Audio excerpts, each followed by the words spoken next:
dia menandakan Yesus berkuasa terhadap alam semesta ini. Yang kedua, Yesus menghidupkan anak seorang janda di Ain. Dia nggak membunuh, dia nggak mematikan, dia menghidupkan. Kalau mematikan, preman pun bisa membunuh orang. Kalau membunuh, nggak ada hebatnya pembunuh. Semua kita bisa mematikan. Yang hebat itu menghidupkan orang mati, bukan mematikan orang hidup.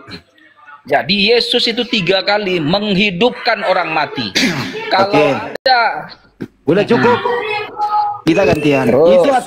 Itu atas kehendaknya sendiri atau bukan?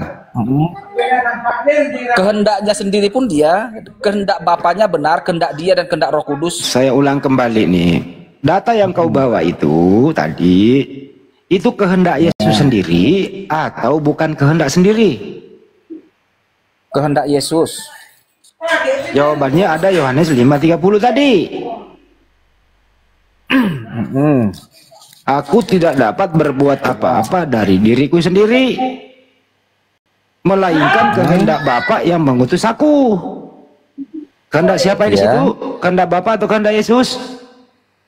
Yesus berkata, aku dan Bapa adalah satu. Satu apakah itu? Apa pendapatmu itu? Satu apa? Dia dan Bapa adalah satu. Satu apa? Satu fisik, satu pribadi, satu hakikat. Satu hakikat. Hakikat artinya apa? Pada hakikatnya, sebenarnya itu pada hakikatnya. Hakikat itu artinya apa? Hakikat itu kesebenar-benarnyaan, apa namanya ya? Di bawah ketawa, yang di bawah yang ketawa di kick host. Keadaan yang sebenarnya. Apakah Yesus dan Bapa itu apakah Yesus dan Bapa itu pribadi satu atau pribadi dua? Dua pribadi. Dua pribadi. Dua pribadi. Kedua pribadi ini hakikatnya sama atau beda? Satu, hakikatnya satu, esa. Arti hakikat kan keadaan sebenarnya. Yesus dan Bapa dua pribadi. Makanya saya tanya, pribadi Bapa dan pribadi Yesus itu hakikatnya sama apa enggak? Sama. Beda bro hakikatnya. Hakikat Bapa itu roh, hakikat Yesus itu jasmani dan roh. Beda hakikatnya. Beda keadaannya. Kau ngertinya maksudnya esa itu? Saya nggak lari ke esa dulu hakikat dulu. Pada hakikatnya. Saya ulang ya. Hakikat Bapa itu menurut iman Anda itu roh. Atau keadaan sebenarnya Bapa itu roh. Keadaan sebenarnya Yesus jasmani dan roh. Pertanyaannya, apakah hakikatnya sama? A sama, B beda. Kalau Bapa itu roh, benar. Yesus itu adalah Bapa yang mengambil rupa daging. Saya nggak nanya itu. Nah, ya, iyalah, kau kan mau menyesatkan. Kok menyesatkan? Ini keadaan loh sebenarnya. Saya ulang ya. Saya ulang nih. Hakikat artinya adalah keadaan yang sebenarnya. Keadaan sebenarnya Bapa adalah roh. Keadaan sebenarnya Yesus jasmani dan roh. Pertanyaannya, apakah keadaan sebenarnya Bapa dan Yesus itu sama? A sama, B beda. Jawab. Maksud hakikat yang kau maksudkan itu bukan ke arah situ. Ke arah mana? Mau ke mana lu? Lu mau ke Pulau Jawa apa kemana? Salah analogi. Salah analogi.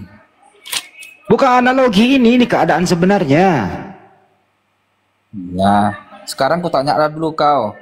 Pada hakikatnya kau manusia, aku manusia. Sama nggak kita? Hakikat kita sama? Sama hakikat kita manusia. Enggak, bulu hidungmu beda dengan bulu hidungku, enggak sama-sama persis. Kan jadi gitu. Itu enggak spesifik begitu.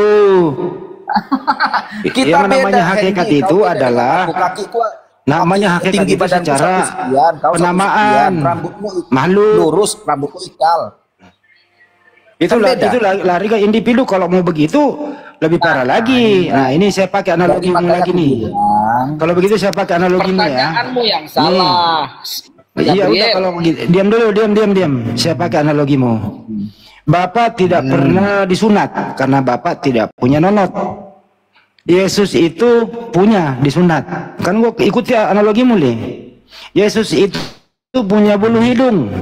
Bapak tidak punya bulu hidung. Pertanyaannya sama atau tidak? Beda. Nah, beda. Berarti antara Bapak dan Yesus beda, betul? Pasti beda. Nah, Yesus punya bulu hidung, Bapak tidak punya, betul? Ya. Nah, makanya lu jangan kasih gua analogi kayak tadi, gua balikin bulu hidung lu. Jadi, sekarang gini, sekarang masuk kita ke Gua balikin bulu hidungnya, baru sadar dia. Sekarang masuk kita ke Tuhanmu, bisa enggak? Sekarang di sini ajan ini nih. Taruh bro ya. Sorry ntar dulu di sini gua ajan asar. Di sini asar gantiin saya dong. Ini saya kan dekat kalau masjid. Yang tangguh itu bukan jago nanya, jago jawab. Ntar gua jawab. Saya mau sholat asar dulu bentar. Gak boleh ditunda bro. Jadi kecuali aku perjalanan. Kalau hanya nanya-nanya aja itu klasterinya itu. Jadi kesimpulannya ya, sebelum saya sholat, Bapak tidak punya bulu hidung, Yesus punya bulu hidung. Artinya Bapak dan Yesus beda, betul? Bapakku. Betul? Ya. Oke, makasih. Siapa yang mau gantiin saya dulu, host? Nabi pun ada juga bulu hidungnya, Hendy kan? Tata, monitor, tata. Nabi ini. Ya, hakikatnya manusia semuanya. Waduh, masalah rambut pendek, rambut panjang itu tetap manusia lah, Gabriel. Enggak. Yesus punya bulu hidung benar, nabinya pun punya bulu hidung juga. Lu ya berarti sama-sama manusia. Yesus bukan Tuhan berarti. Waduh. Benar, sama-sama manusianya itu. Ustaz Alif, monitor Ustaz Alif. Ustaz Tata, monitor Ustaz. Ustaz Tata. Oh iya, Ustaz Alif, silakan. Modelnya kayak gini gimana ya?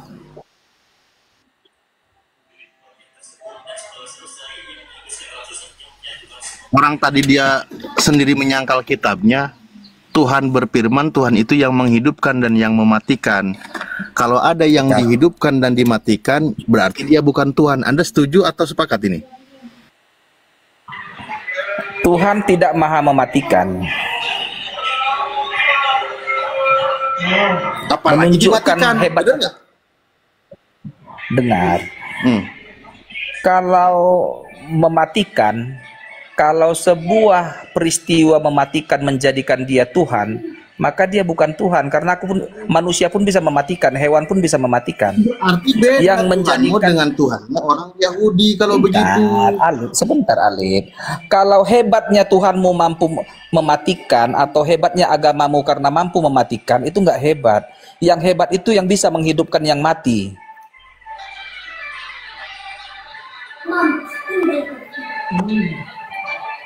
Halo? Nah, sementara Yesus itu kan dimatikan, oke? Yang dimatikan oleh manusia, pertanyaan saya, itu Tuhan atau bukan? Dia, jangankan dimatikan, menghidupkan pun dia mampu, apalagi mematikan. Ya, dimatikan, bukan mematikan, gimana sih? Nah, dia bisa, masalahnya aku tanya dulu kok, Yesus kan bangkit. Masalahnya lagi. Justru ini bermasalah di sini kepalamu. Yang bisa dimatikan oleh manusia, itu Tuhan atau bukan Tuhan? Tuhan pun bisa dimatikan. Kok ketawa? Tuhan kami dimatikan itu dibunuh, Tuhan kami dibunuh. Berarti beda dengan Tuhannya Yahudi. Karena di dalam Tuhannya Yahudi itu dijelaskan Tuhan itu bukan yang dimatikan, tapi yang mematikan. Oh, kalau yang mematikan aku pun bisa mematikan, mending aku jadi Tuhan. Kalau mematikan bisa jadi Tuhan, mending aku jadi Tuhan, aku pun bisa mematikan. Enggak, itu kan nanti hakikatnya adalah Sang Pencipta. Lah, buktinya di situ klaim Tuhan yang mematikan. Tuhan bertanya, siapakah yang mendampingi aku? Berarti tidak ada yang bisa selain daripada Tuhan itu.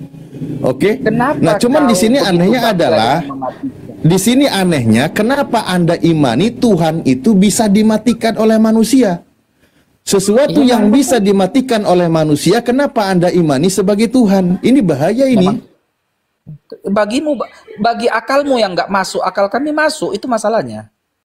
Ya nggak masuk akal loh. Karena di dalam keterangannya kitab tadi yang saya baca, Tuhan itu yang mematikan, bukan yang dimatikan. Tuhan kami ada mayatnya. Ya. Udah bangga Tuhannya mati, ada mayatnya pula. Mayat Tuhan. Aduh. Jadi mayatnya Tuhan Yesus itu diturunkan dari tiang salib. Aduh. Begitu. Makanya beda kita. Kita beda. Iya beda jauh beda. Ini malah makin parah. Beda jauh. Malah ada mayat Tuhannya. Aduh ya. Astagfirullahaladzim. Kan cuma. Ya Allah. Kalau nggak masuk akalmu ya nggak apa-apa. Memang konsep Kristen tidak akan pernah masuk ke konsep Islam. Kami memang beda. Bukan ke Islam dulu, ke akal dulu. Ke akal tuh nggak diterima. Akal sehat itu nggak bisa menerima itu. Loh, yang namanya Tuhan itu kan Sang Maha. Ketika Tuhanmu mati, tadi kan dimatikan oleh manusia. Ketika Tuhanmu mati, berarti kamu pernah tidak ada Tuhan. Benar nggak? Tidak punya Tuhan. Ada. Badannya yang mati. Nah, kan Tuhanmu mati. Ada bangkai, ada mayatnya tadi. Ya. Tetapi kan keilahiannya Ya. turun ke dunia orang mati. Ya, lah dia mati kan Tuhanmu. Betul. Ya udah berarti kalau nggak punya Tuhan. Ada. Lah kan mati. Yesus Iya kan ada. Tadi kau bilang tadi apa sih kau bilang bangkainya atau mayatnya itu? Mayatnya ada. Dikubur Mayat dia, Tuhan. dikafani dia. Mayat Tuhan dikafani. Buat orang yang berakal sehat, yang dikubur, yang dikafani, yang ada jasadnya, mayatnya itu manusia makhluk, bukan Tuhan. Tapi untuk Kristen, Anda memang imani level Tuhan itu setara dengan makhluk, dengan manusia. Setara dengan Yesus manusia. itu memang setara. Yesus itu kan akhirnya mengambil setara dengan manusia. Ya udah, guru tempatnya udah kembali. Yesus kan manusia. Di sini udah mau masuk asar juga. Parah ini. Iya, parah karena ini dia menggabungkan antara orang Yahudi dengan dewanya orang Yunani. Jadi dia mengambil dua tokoh digabungkan menjadi satu. Makanya pelin-pelan, kadang Tuhan, kadang dewa, kadang manusia.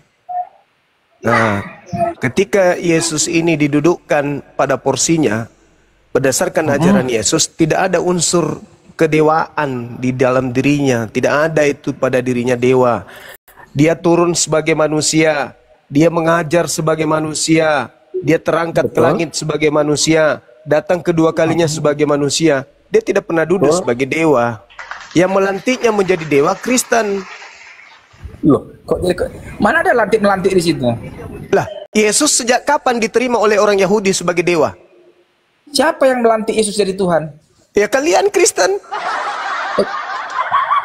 Kok jadi umatnya melantik Tuhan? Bodoh kali kau. Iya, faktanya Yesus orang Yahudi ini adalah manusia. Dia lahir sebagai manusia. Tuhan kami nggak dilantik. Yesus dilantik manusia.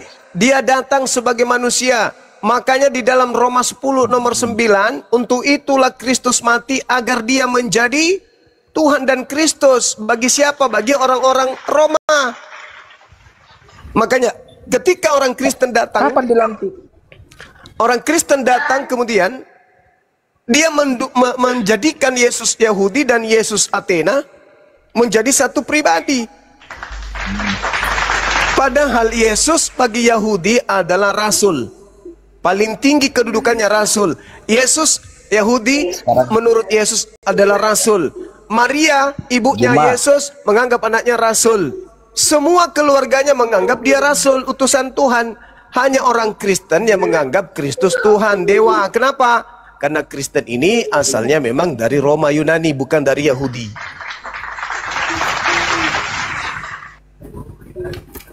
Sini kau. Melihat Matius 28 ayat 17. Di situ Murid-murid Yesus menyembah Yesus. Menyembah. Buku ini muncul dipersembahkan kepada orang-orang Yahudi, orang-orang non-Yahudi. Tunggu. Kau bilang tadi. Sabar, saudara, sabar. Bukumu muncul itu dipersembahkan untuk orang-orang non-Yahudi. Maka cakupan yang muncul di dalamnya itu diupayakan supaya orang Roma itu ikut-ikutan kemudian terdoktrin dengan ajaran tersebut. Tidak ada orang Yahudi kemudian menuhankan sesamanya manusia. Dengar, sehebat apapun Yesus, di tengah-tengah orang Yahudi, kehebatannya itu hanya dianggap sebagai mukjizat manusia, bukan sebagai Tuhan. Kau baca Kisah Para Rasul 2 nomor 22. Jadi yang melantiknya Tuhan itu hanya orang Roma Yunani. Bagi orang Yahudi, bagi orang Yahudi, Yesus ini manusia biasa. Memang, bagi orang Romawi dan Yunani, Yesus itu adalah Theos, dewa. Betul? Sebentar. Bagi orang Yunani, bukan Yesusnya Theos. Si Paulus itu dengan Barnabas itu dianggap dewa yang turun, bukan Yesus. Maka Paulus mengatakan bukan aku yang Theos.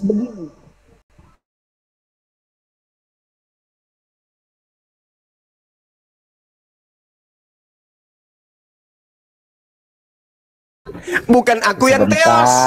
Itu. Bentar dulu kamu. Jadi mereka berpikir Paulus dan Barnabas karena melakukan mukjizat dianggaplah dia ini dewa yang turun. Tetapi Paulus berkata,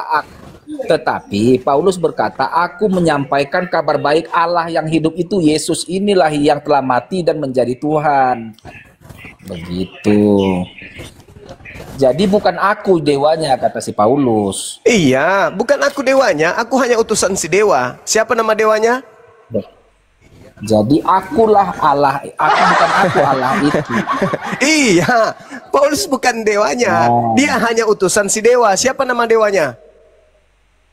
Jadi kalaupun kau anggap itu dewa itu adalah Yesus, Yesus. Orang-orang menganggap Paulus itu dewa. Hermes, tapi Paulus mengatakan bukan aku dewanya. Siapa dewanya? Bukan dia, Allahnya itu Yesus. Allah pula kau bawa kau bungkus. Siapa dewanya yang sebenarnya? Kata Paulus, bukan aku yang dewa. Yang dewa adalah jadi yang dewa adalah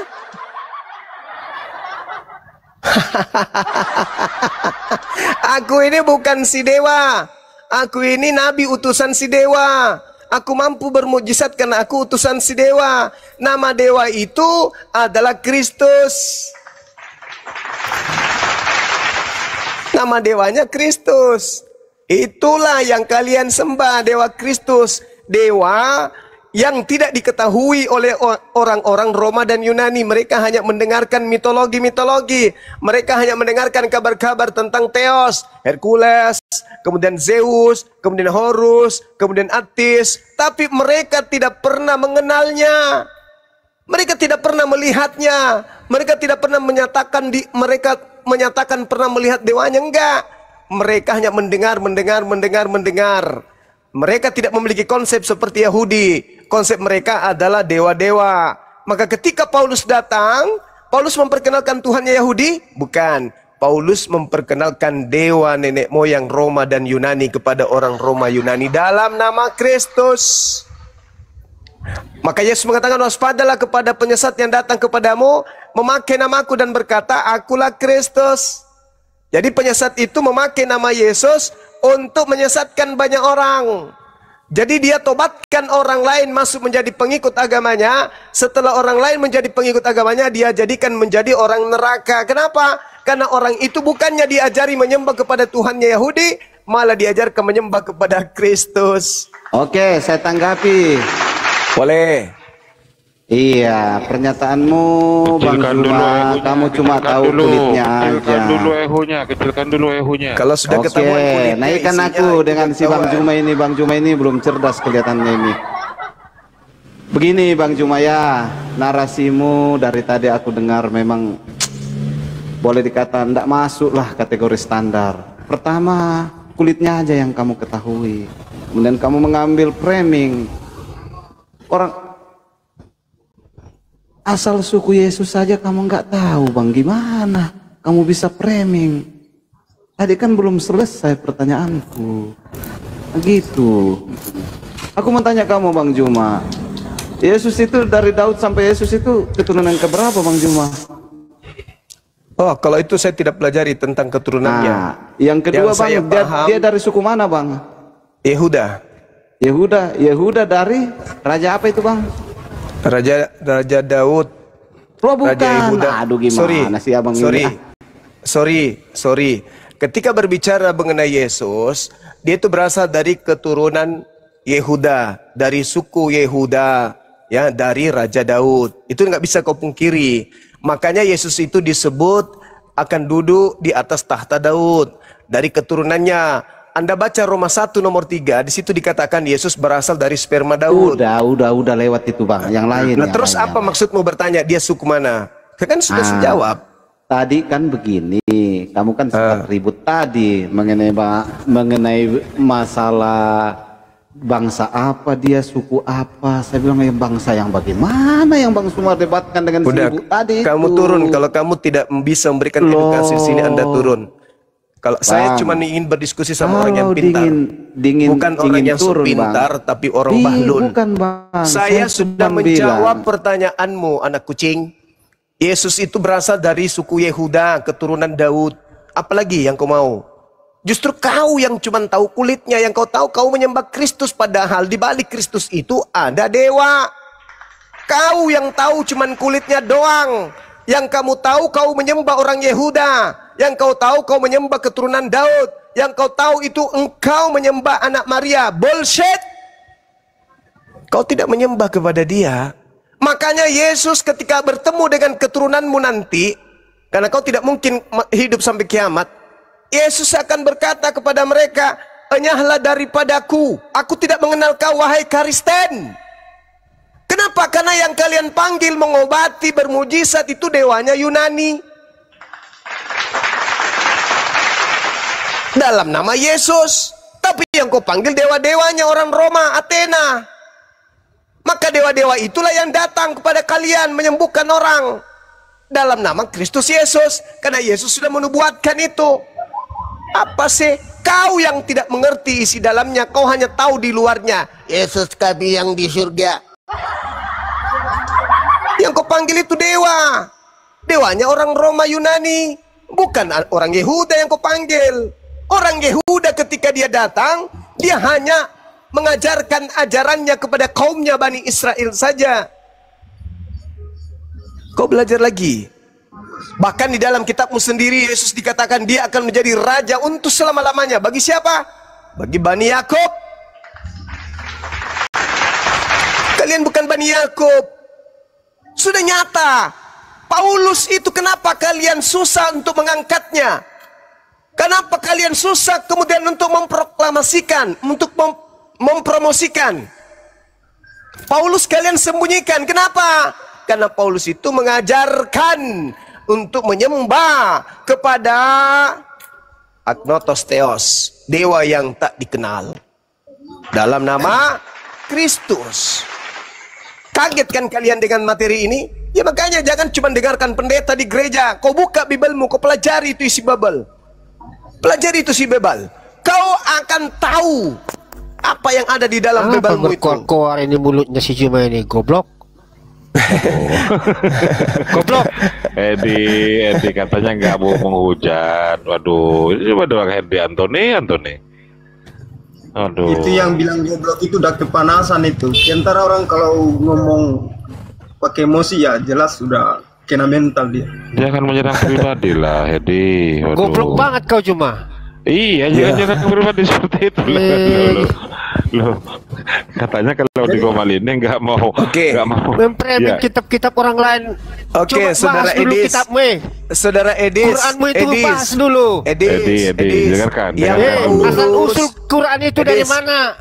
Edis, yang Paulus perkenalkan sebagai dewa itu, yang tidak dikenal oleh orang Yunani itu siapa? Yang menuliskan sapi betina siapa? Ayo. Ayo, Nama-nama Paulus binatang itu di memperkenalkan situ. dewa yang tidak dikenal itu siapa? Ya, sapi betina Ayo. Al-Baqarah.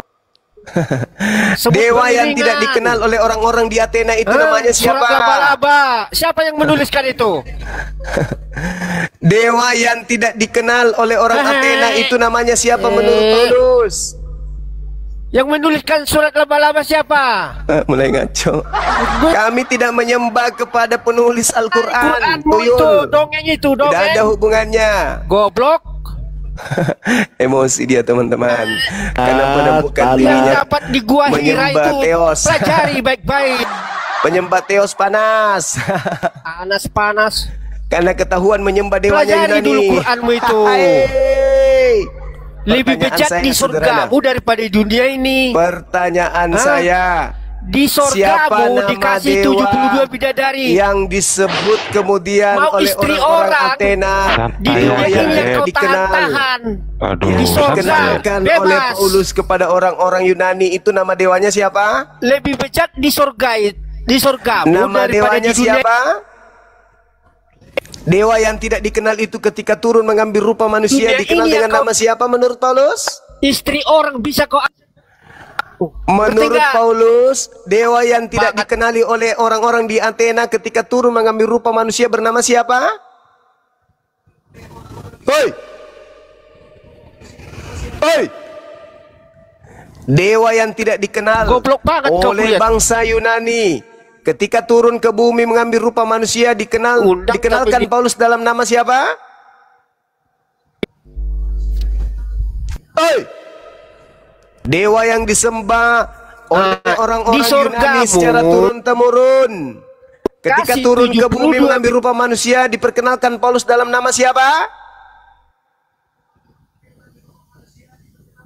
Hoi! Siapa nama dewa yang tidak dikenali oleh orang Yunani yang Paulus perkenalkan telah datang dalam rupa manusia itu? Siapa nama manusia itu yang adalah jelmaan dewanya Romawi siapa? Kalau perempuan dikasih Hei! pangeran-pangeran. Hei! Tidak bisa diskusi dia. Lemparkan ke neraka jahanam. Ketepak!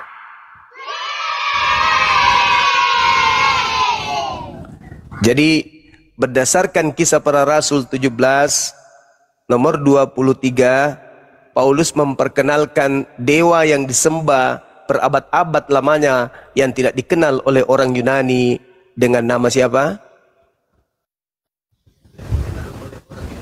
Kristus. Siapa Kristen ini? Pengikut Kristus.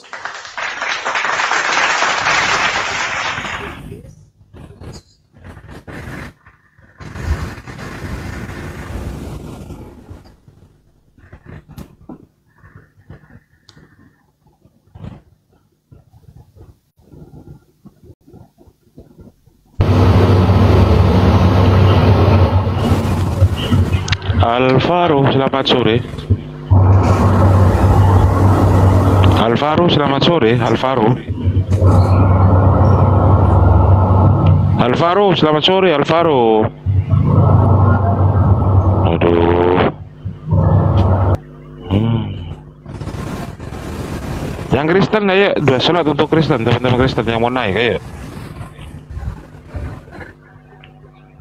Untuk teman-teman Kristen, jangan hanya tapping di bawah saja. Ayo naik, kita diskusi.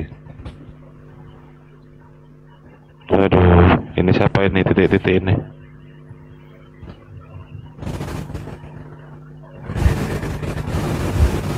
Cek. Semakin ruwet ini kalau begini. Ruwet. Antoni dari tadi Bang Hendy. Si Hendy. Ini titik-titik siapa ini? Selamat sore. Nonem. Sore. Iya, agamanya apa? Ada. Aduh, kalau nggak ada kenapa? Hei, agamanya dulu, jangan malu menyebut agamanya, yuk.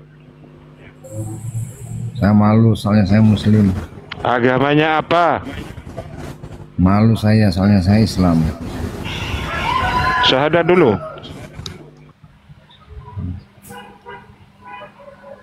Halo. Mana ada orang beragama Islam malu agamanya Islam? Ya karena agama Islam itu nggak benar.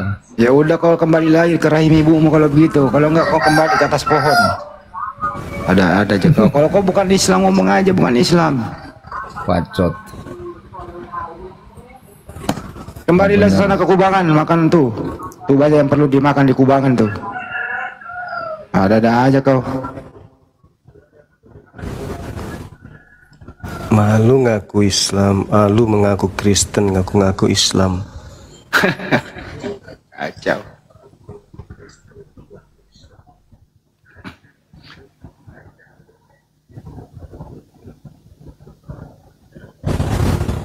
Ruwet. Kenapa pula aku disuruh aktifkan kamera ya? Ada aja.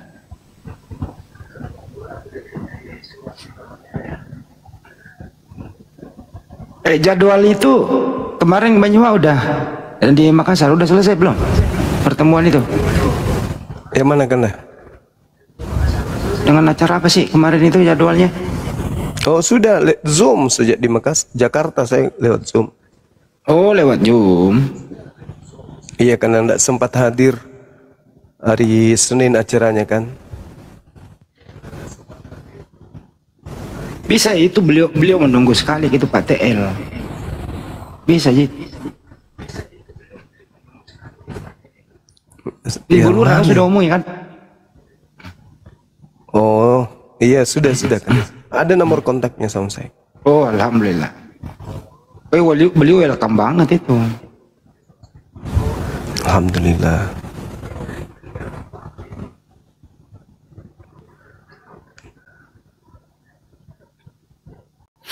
Ini teman-teman ya, ini Pak Ilham dulu, sama dulu host tuh, belum kita orasi sedikit nih. Jadi sesuatu tuh yang bisa dipermudah ya dipersulit, memaksakan yang nggak masuk akal gitu.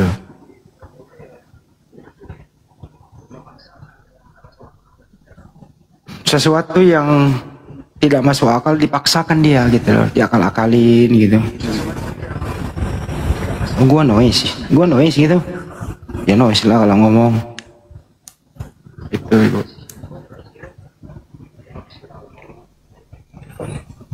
Ayo kita akan bahas terus ini. Kita bahas terus siapa yang mereka bungkus dengan mengambil istilah Allah. Kita akan bongkar habis. Bang Juma dibongkar-bongkar tapi jangan meludah kena saya nih Bang Juma, panas airnya di bawah Oten. Oten panas terus.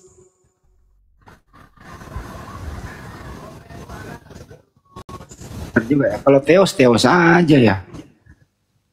Iya, karena ternyata Paulus terbukti mengajarkan dewa yang tak dikenal. Gitu. Silakan teman-teman masuk ke linknya. Boleh masuk ke Wikipedia dewa yang tidak dikenal atau link apa saja. Tuhan yang tidak dikenal atau agnostos theos. Silakan Anda buka di Google sekarang, zamannya orang belajar. Zamannya keterbukaan. Semua bisa kita buka. Ketik di Google agnostos theos, dewa yang tak dikenal. Itu akan muncul kisahnya Paulus.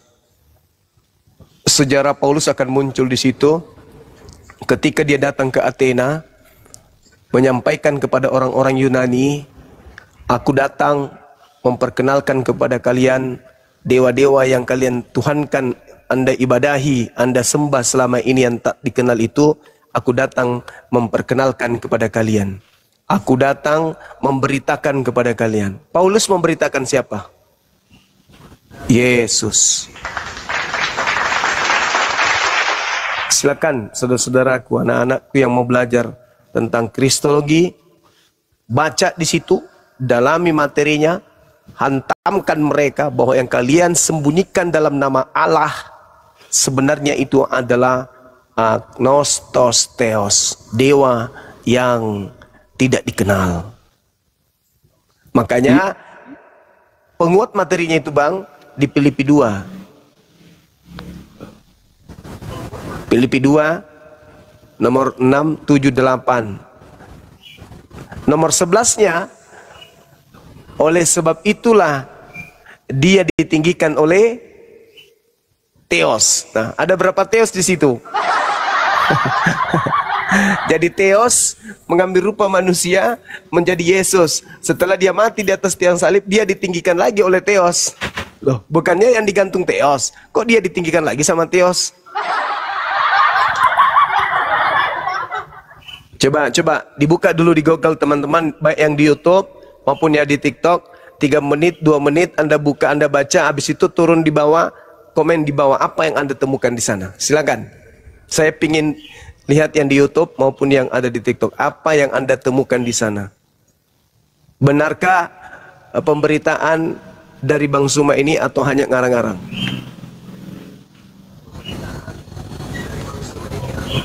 Kita tunggu ya. Nulis-nulis di bawah, catat-catat di bawah teman-teman.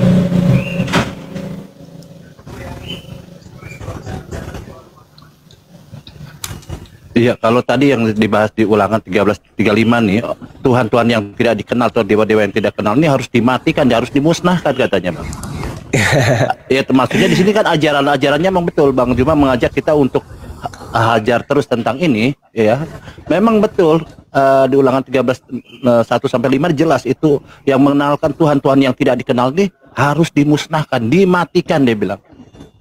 Harus dihukum mati. Dan harus dihapuskan, kau hapuskan yang jahat-jahat itu. Ya, Paulus itu ya, Bang ya. Yes. Ini juga ini ya.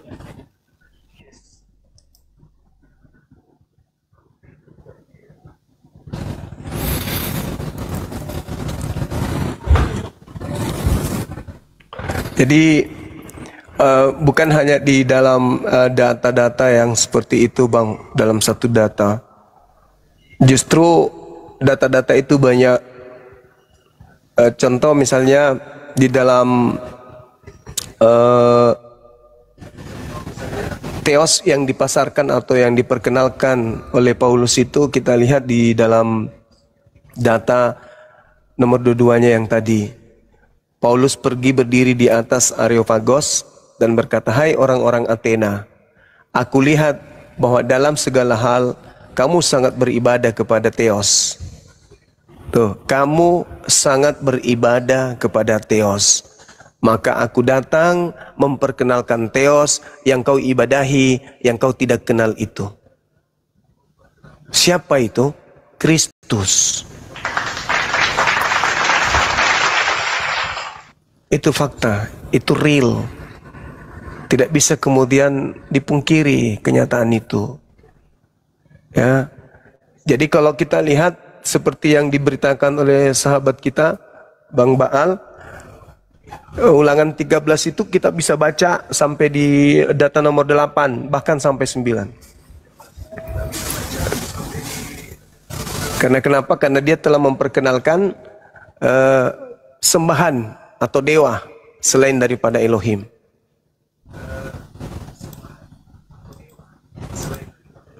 Coba kita baca dari Ulangan 13 itu ya.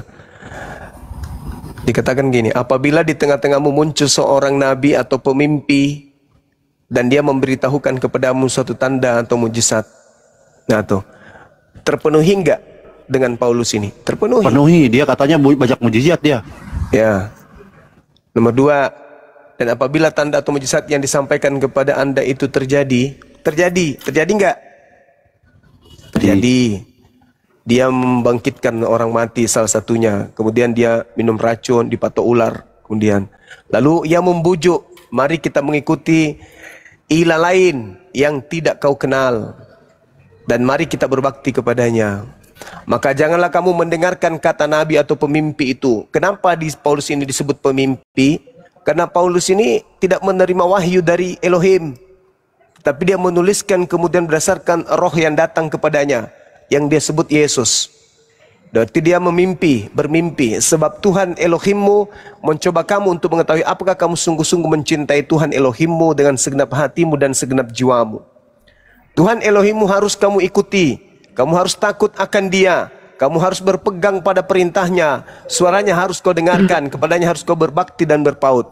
Sedangkan Paulus ini mengajarkan kemudian untuk apa? Jangankan takut, bahkan Elohim, dewa itu menurut dia dibunuh. Ketika dia turun menjadi manusia dia dibunuh. Bagaimana mau takut orang dia dibunuh? Kira-kira bagaimana manusia mau takut sementara dia mampu dibunuh? Nabi atau pemimpin itu haruslah dihukum mati. Dihukum mati nggak Paulus? Mati. Mati. Karena ia mengajak murtad. Murtad nggak itu namanya kalau dia mengajak tadinya Yahudi, tiba-tiba dia mengatakan ajaran Yahudi itu sampah. Lalu tertuju kepada Kristen, Kristus. Murtad itu. Murtad terhadap Elohimmu yang telah membawa kamu keluar dari tanah Mesir dan memaafkanmu dari rumah abadi dengan maksud untuk melemparkanmu dari jalan yang perintahkan Tuhan Elohimmu. Artinya Nabi ini ingin mengajak orang-orang meninggalkan perintah Tuhan. Fakta di Efesus 2:15, dengan matinya Kristus dia telah membatalkan hukum Torah. Jadi orang-orang dilarang lagi untuk taat kepada Torah. Galatia 2 nomor 16. Kamu tahu bahwa tidak ada orang yang dibenarkan karena melakukan hukum Taurat. Nomor 21. Aku tidak menolak kasih. Sebab jika sekiranya ada kebenaran dalam hukum Taurat, maka sia-sialah kematian Kristus. Berarti dia menganggap tidak ada kebenaran dalam hukum Taurat. Makanya dianggapnya sampah. Lalu kemudian apa katanya? Demikian harus kau hapuskan yang jahat itu dari tengah-tengahmu. Paulus diterima nggak di tengah-tengah Yahudi? Ya. Tidak, dihapuskan namanya dia, tidak disebut. Lalu kemudian di data nomor 6-nya, apabila saudaramu laki-laki, anak ibumu atau anakmu laki-laki, perempuanmu, istrimu, sahabatmu, karibmu, membujukmu diam-diam, maka marilah kita berbakti kepada ilah lain yang tidak kenal olehmu atau nenek moyangmu, salah satu ilah bangsa-bangsa di sekelilingmu. Pret, mampus. Kena sekali nih. Kena. Mampus. Karena ketika kemudian orang-orang Yahudi diperkenalkan kemudian beribadah menyembah kepada Tuhan yang datang kepada Nabi Musa, mereka orang-orang Roma Yunani sama seperti Mesir kuno dan India menyembah kepada dewa-dewa yang ada di antara mereka, termasuk dewa Agnostosteos, dewa yang mereka tidak kenal. Maka janganlah kamu mengalah kepadanya, janganlah mendengarkan dia, janganlah kamu merasa sayang padanya, janganlah mengasihi dia dan jangan menutupi kesalahannya, tetapi bunuhlah dia. Pertama-tama tanganmu sendiri yang bergerak untuk membunuh dia, kemudian seluruh rakyat. Ini real. Kisah Para Rasul kemudian 24 nomor 5, orang-orang Yahudi mengatakan Paulus ini penyakit sampar yang telah menyesatkan orang-orang Yahudi di seluruh dunia yang beradab. Dan dia adalah tokoh dari Nasarios atau Kristen. Ini jelas fakta. Nasarios ini adalah orang-orang yang mengaku pengikut